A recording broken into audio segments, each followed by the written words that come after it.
Right, so, true story. My birthday's on Valentine's Day, so every year I wind up telling this story to somebody, and I figured this year I'm going to tell it to you. This is the story of my 18th birthday. I worked at a high school radio station. We had a radio station built into the high school. It was in a really old part of the building. It had been there for years. And I had the Friday night shift. I was doing the remainder of my shift, which was from 5 to 7, with a couple of friends of mine, and another friend of mine had a birthday near the same time. So he and I always had a thing where we would celebrate our birthdays at the same time. So one of our friends goes out and he gets a nice cake for everybody. It was a really, really nice gesture. I mean, plus also cake. Who doesn't like cake? And we didn't really have any refrigeration because why would we have refrigeration? We were students. What we did have was an ancient air conditioner that had been long since gutted by classes previous to us. And it was an empty metal box sticking out into the outside, and since it was February, it was really cold, so we would always put stuff that we wanted to keep cold, drinks, and in this occasion a cake, directly underneath the air conditioner so that it would get the draft of the cold air coming down into it. Now, there was a girl. Let's call her Monique for the purposes of anonymity here. And Monique and I had been friends for several years, and there'd always been a kind of flirty thing there. Not really a super flirty thing, but maybe a little bit of a flirty thing. Finally wound up being single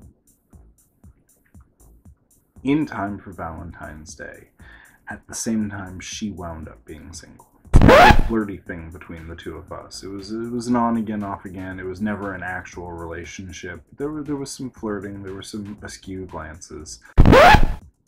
There was this hot chick that I was really into, and I'm not entirely sure she even knew that I existed as anything other than a friend. It was 97, so we didn't have the whole friend zone term for it, but I was pretty firmly stuck in the middle of it.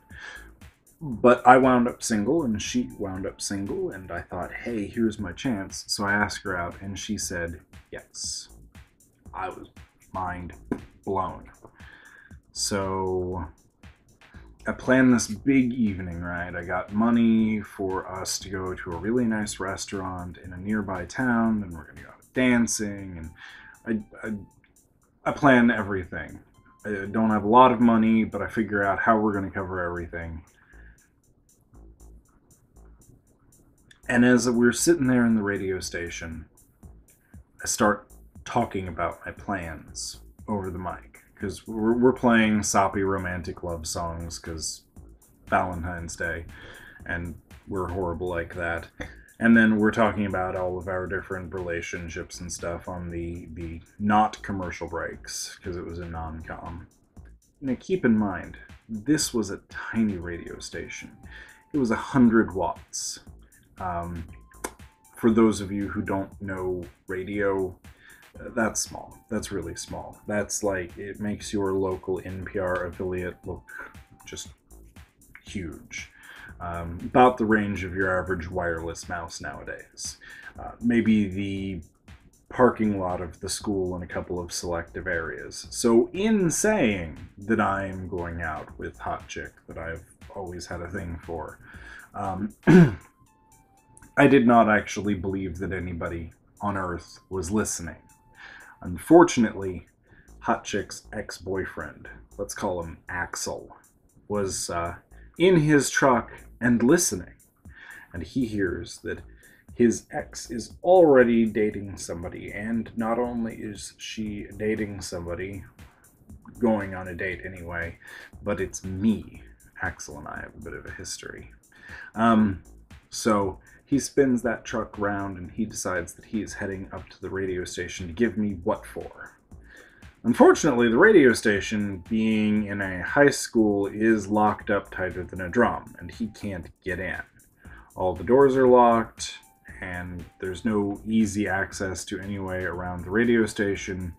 We've got the phones tied up because we're getting in a ton of requests, and people didn't really have cell phones back then anyway, so Axel's genius plan is he marches himself around to the side of the building where the radio station is, and he starts beating on the windows. The ancient windows, which were probably there when the building was built in the 40s, 50s maybe. Glass is kind of a solid with a little bit of move to it. It slowly flows over time, so the top of windows gets steadily more brittle as they get older, because more and more glass is accumulating at the bottom. So Axel gets up to the window that has the air conditioner, and he goes bang, bang, crash, puts his arm straight through the plate glass. Blood and pieces of his arm and broken glass rain down into my birthday cake. He's calling for help, he's simpering, he's being pathetic. Realizing that he's there, we do the right thing and we let him into the building. And even though one of the people who's with me on the radio shift is a, trainee paramedic, nobody wants to deal with him because he's a huge pain in the ass, so I wind up making him a makeshift bandage/tourniquet out of some paper towels and a clean garbage bag. I put the paper towels around his arm and then tied the garbage bag on to hold them on there, because otherwise, he's already leaking huge amounts of fluid from the tears, which are just running down his face in the most manly display of PMS ever. And now he's also bleeding just profusely out of the arm, so we get the bleeding stop. Crying is still going. That is when Monique shows up.